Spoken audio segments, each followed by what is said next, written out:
Muito bem, pessoal, olá. Vamos aí fazer uma breve correção, comentários a respeito da prova no Detran, que foi esse final de semana, no domingo, né? No dia 8.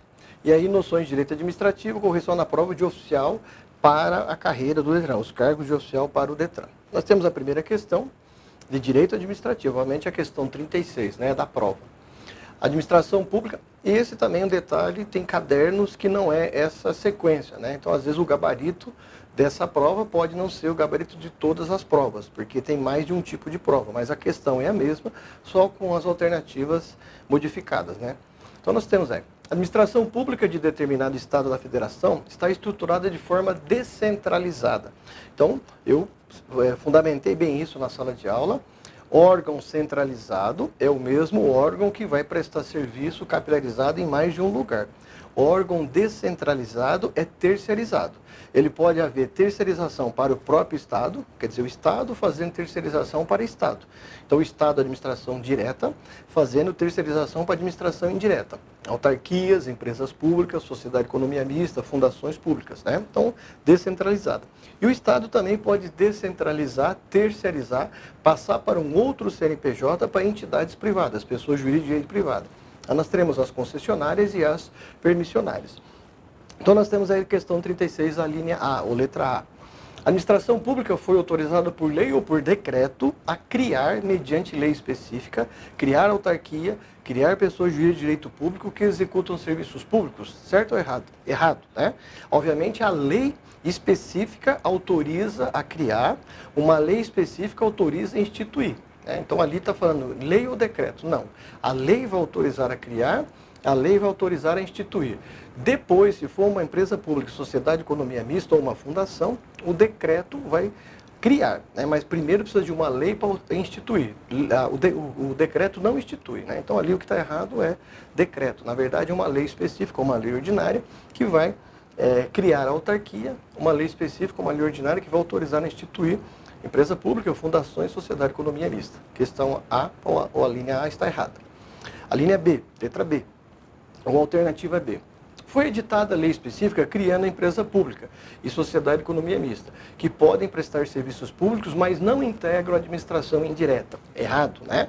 A autarquia, empresa pública, fundação pública e sociedade de economia mista são as entidades, as 4 entidades que integram a administração indireta, né? Pessoa jurídica de direito privado. Perfeito, né? Empresa pública, sociedade de economia mista é pessoa jurídica de direito privado. Fundação pública e autarquia, pessoa jurídica de direito público. O que está errado ali não integrar a administração indireta. Eles integram a administração direta, são descentralizados da administração direta. Letra C. A administração pública delegou integralmente suas competências e atribuições para entes que integram a administração indireta. Errado. Não pode haver delegação da integralidade das atribuições do órgão, né?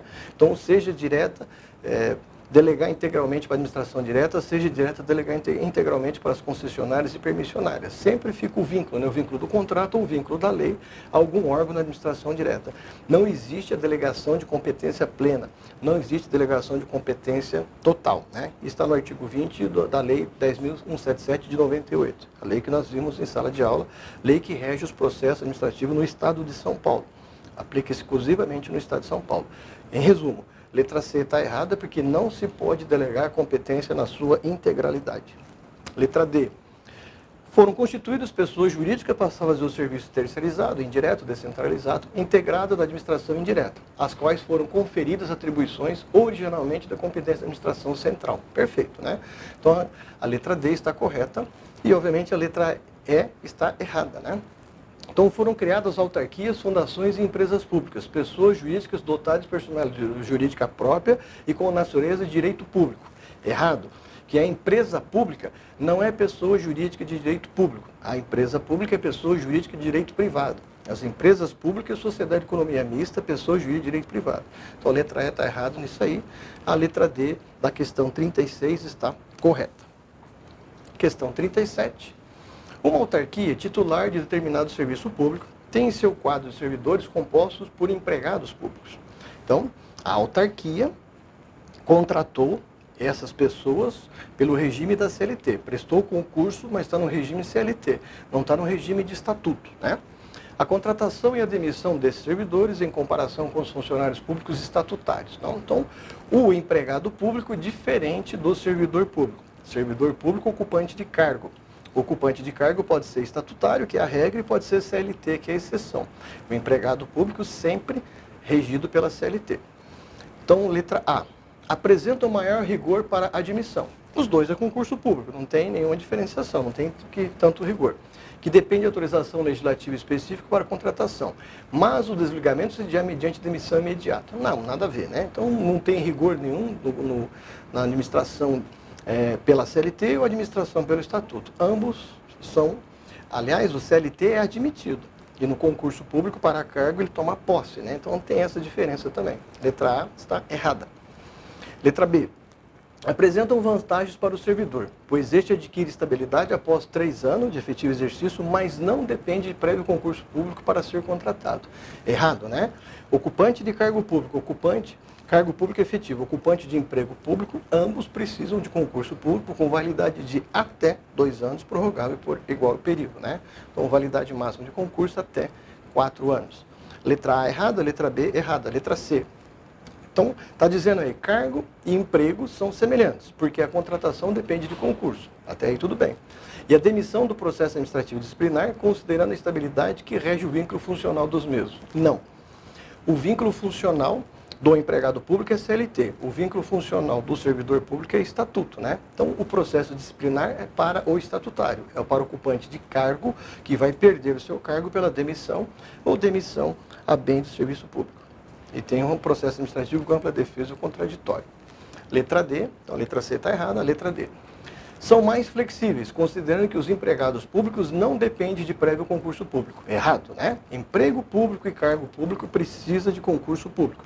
O que não precisa de concurso público é cargo em comissão, também chamado cargo comissionado, também chamado cargo de confiança. Esses não precisam de concurso público. Letra D está errada. Letra E. Guardam semelhança, cargo e emprego, porque são admitíveis mediante prévia aprovação em concurso público, perfeito, de provas e títulos, mas se distingue por não exigirem processo administrativo disciplinar para demissão. Sim, os empregados públicos não têm processo administrativo, é um mero inquérito, é uma sindicância administrativa. Já o ocupante de cargo precisa fazer um processo administrativo com direito à ampla defesa contraditório, obviamente após 3 anos de efetivo exercício com estabilidade, conforme artigo 41 da Constituição Federal. Então, questão 37, letra E, a resposta correta. Questão 38. O servidor de um órgão público municipal recebeu gratificação em dinheiro para priorização de um processo administrativo de emissão de licença, para que esta fosse emitida mais rapidamente do que a ordem cronológica estabelece. A ordem de protocolo, ordem cronológica de data, né, de entrada dos pedidos dos processos na prefeitura. A conduta praticada por esse servidor: A. Pode configurar ato de improbidade desde que fique demonstrada lesão ao erário? Não, não há necessidade só de lesão, né? Enriquecimento ilícito, né? Se ele está recebendo, receber, perceber, adquirir, incorporar, usar, utilizar, né? São verbos que tem na conduta do enriquecimento ilícito, que é o artigo 9º da Lei 8429 de 92, né? Então é o praiado lá, a mnemônica, para que se guardasse os verbos que indicam enriquecimento ilícito, né? Então, letra B. Essa conduta de receber, né? Receber e perceber, são os verbos que estão lá na conduta do enriquecimento ilícito. Configura ato de improbidade que importa enriquecimento ilícito. Perfeito. Devendo ser demonstrado o dolo do servidor para tanto. Na apuração que vai se verificar, obviamente vai aparecer o dolo, a vontade dele ao ferir vantagem, né? Locupletar-se em razão do cargo público. Questão 38, letra B, a resposta correta, né? A letra C, obviamente, está errada. Pode ser enquadrado como ato de improbidade, se ele for servidor público concursado. Não necessariamente, pode ser concursado ou não concursado e até particular que, em colaboração com o eventual servidor público, pratica ato de improbidade com os 3 condutas maiores: enriquecimento ilícito, causar prejuízo ao erário ou descumprir os princípios da administração, né? Porque os servidores comissionados não preenchem os requisitos para serem considerados sujeitos ativos. Errado, né? Então, o servidor, ocupante de cargo, emprego ou função, remunerado ou não remunerado, e os particulares em concurso com os servidores também estão sujeitos à lei da improbidade. Não só especificamente servidores de cargo efetivo, né? Empregados também, e os demais que ocupa o cargo, emprego ou função pública ou que se estende um vínculo por meio de contratação, os concessionários permissionários, todos aqueles que recebem dinheiro do Estado estão sujeitos ao ato de improbidade, sejam servidores ou não servidores. Letra D da questão 38. Demanda apuração disciplinar, mas não pode ser objeto de ação de improbidade. Lógico que pode, os dois, né? Aliás, pode ser três processos.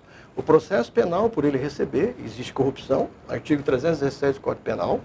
Existe um processo disciplinar, se ele é servidor ocupante de cargo, vai responder um processo administrativo disciplinar e também o processo de improbidade. Então, nós temos nesse caso aí 3 processos que está sujeito a esse servidor, por ele, dolosamente, ter recebido vantagem para priorizar um processo em detrimento de outro. Porque não ficou claro se a licença foi indevidamente emitida, não importa. Se ele recebeu dinheiro, prática de ato retardar ou não praticar ato em razão da função é corrupção. Ensejará a responsabilidade prioritária nas esferas administrativa e criminal, passando, após a conclusão dessa apuração, a investigação de ato de improbidade residual. Não. Ela pode caminhar os 3 processos juntos. Processo administrativo pelo chefe do funcionário ou do servidor. Processo penal, obviamente criminal, feito pela delegacia, pelo promotor e juiz penal, vara criminal. E o processo de improbidade também. Pode ter uma apuração prévia dentro da repartição municipal, encaminha-se ao promotor, que este faz o pedido da petição inicial ao juiz de uma vara civil. O processo de improbidade é uma ação civil de improbidade e vai correr paralelo à ação penal. Então, a ação penal na vara criminal, a ação civil na vara civil de improbidade e o processo administrativo correndo pelo chefe dentro da repartição que o servidor exerce. Então, essa questão aí, vamos voltar, questão 38, a letra correta é a letra B. Esse servidor que aferiu vantagem em razão do cargo, dolosamente, configura ato de improbidade. É o praiado, né? Perceber, receber, adquirir, incorporar, né? Usar, utilizar, são os verbos que tem da conduta de improbidade administrativa e de enriquecimento ilícito. Questão 39. Os contratos firmados pela administração pública para aquisição de bens ou serviços. Então, por que tem contrato? Em regra, tem-se a licitação, terminou a licitação, faz o contrato. Essa é a regra maior, né? Então, A. Os contratos são, em regras, precedidos de procedimento licitatório. Perfeito. Primeiro faz a licitação, depois faz o contrato. O que não afasta a possibilidade de alteração unilateral por parte da administração pública. Sem dúvida. A supremacia do interesse público em disponibilidade dos bens. Tanto falei em sala de aula. A administração pública é suprema aos interesses do particular, aos interesses do aquele contratado. Então, a questão 39, a letra A é a correta. A letra B, por que está errada? Os contratos devem ser rescindidos consensualmente. Precisa combinar, né? A parte pública e o particular, combinar para poder rescindir? Não, pode haver rescisão unilateral. Até por parte do particular, que pode rescindir também, pedir a rescisão. Rescisão consensual das partes, ou por decisão judicial. Não precisa haver ato consensual, os dois concordarem. Uma das partes, unilateral, pode rescindir e também o juiz, se verificar algum erro ou não concordância da continuidade do contrato, o juiz decide pela rescisão.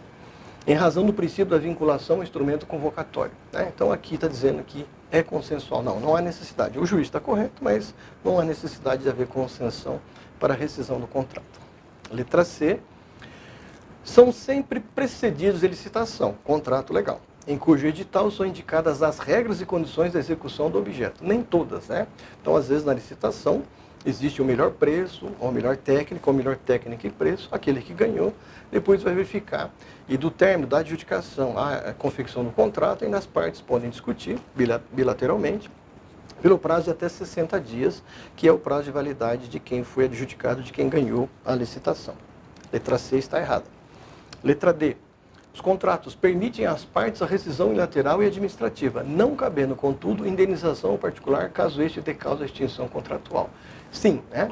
Se ele dá causa, pode haver motivo. Às vezes, por que ele rescindiu? Às vezes a administração deixou de pagar a ele, né? Houve falha da administração e o particular não pode sofrer prejuízo também incalculável por conta de erros da administração. Ele pode pedir a rescisão e pedir a indenização administrativa ou judicial, depende do acordo aí se for feito com a fazenda, realmente, ou a autarquia própria, a procuradoria da autarquia para fazer essa rescisão. Letra D também está errada. Letra E. Exigem respeito às normas nele previstas. Perfeito. previamente constante do edital da licitação. Nem todas, né? Razão pela qual é necessário consenso das partes. Não precisa haver o consenso, né? Para a implementação de alterações substanciais, como por exemplo de objeto, né? O conteúdo, mudar o conteúdo do contrato. Interesse da administração, supremacia. Pode até haver revogação, né? Porque dependendo da situação, se tiver que indenizar, indeniza-se, mas a administração exerce o princípio da supremacia em detrimento do particular. Então, realmente, questão 39, voltando, a correta é a letra A, né?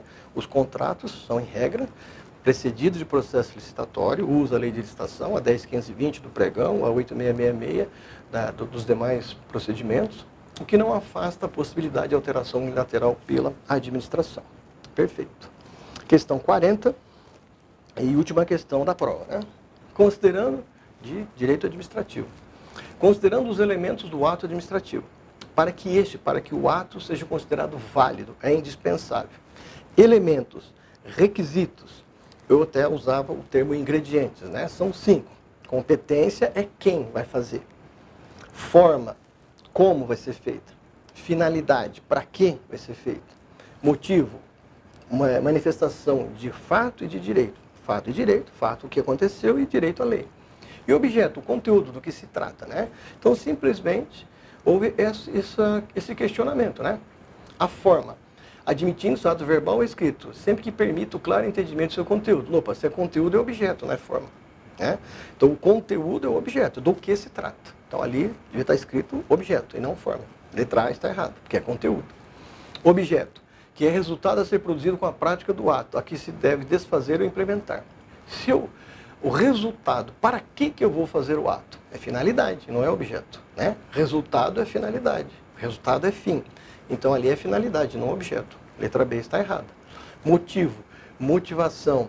Quantas vezes falei isso em sala de aula? Toda vez que falei motivo, motivação, é a fundamentação de fato. Até para se identificar o fato, coloquei que há necessidade de responder a 7 perguntas, que é o chamado epitâmetro de Quintiliano. 7 questões para identificar fato. 4 que e um POC. O que aconteceu, quem está envolvido, quando aconteceu, quanto está envolvido, por que aconteceu, onde aconteceu e como aconteceu. Né? Isso identifica o fato, o epitâmetro de Quintiliano. E o direito, que é a lei. Onde é que está fundamentada a lei para eu responder a essa fundamentação, né? Então, fundamentos de fato e de direito para a prática do ato administrativo. Perfeito, o motivo é isso, né? Então, questão 40, resposta letra C, motivo, fundamentação de fato e de direito. Agente público competente, não podendo ser sanado o vício de incompetência. Pode. Se tem erro em relação à competência ou à forma, nós podemos convalidar o ato. Está na lei 10.177, né, de 98, permite-se a convalidação em relação à competência. Quem assinou não era competente para assinar, vamos retificar isso. Não tem prejuízo para ninguém, não, nem para a administração, nem para o Estado. Podemos convalidar o ato em relação à competência e à forma. Né? Então aí, está dizendo que não podendo ser sanado, pode, né? O vício de competência e finalidade, vício de competência e de forma, pode ser sanado, pode ser corrigido, né, esse erro. Então ali está errado também. Letra E também está errado, finalidade. As razões de fato e de direito à emissão do ato. Não. Razões de fato e de direito para emitir o ato é motivo ou motivação. Né? Motivação é a exposição do motivo. É escrever o que é o motivo. A fundamentação de fato, o que aconteceu, é a fundamentação do direito, quer dizer, qual a lei que se ampara para responder esse fato. Então ali é motivo e não finalidade. E com isso encerramos, né, a parte do oficial administrativo do DETRAN, 36D, 37E, 38 bola, 39A, 40C. Né? Então aí é a prova de domingo, o gabarito oficial desse tipo de prova. Né? Então espero ter ajudado e respondido algumas dúvidas a vocês. E boa sorte aí àqueles que fizeram a prova. Esperamos que tenham gabaritado e assumam a posse lá dentro do DETRAN. Muito obrigado por enquanto.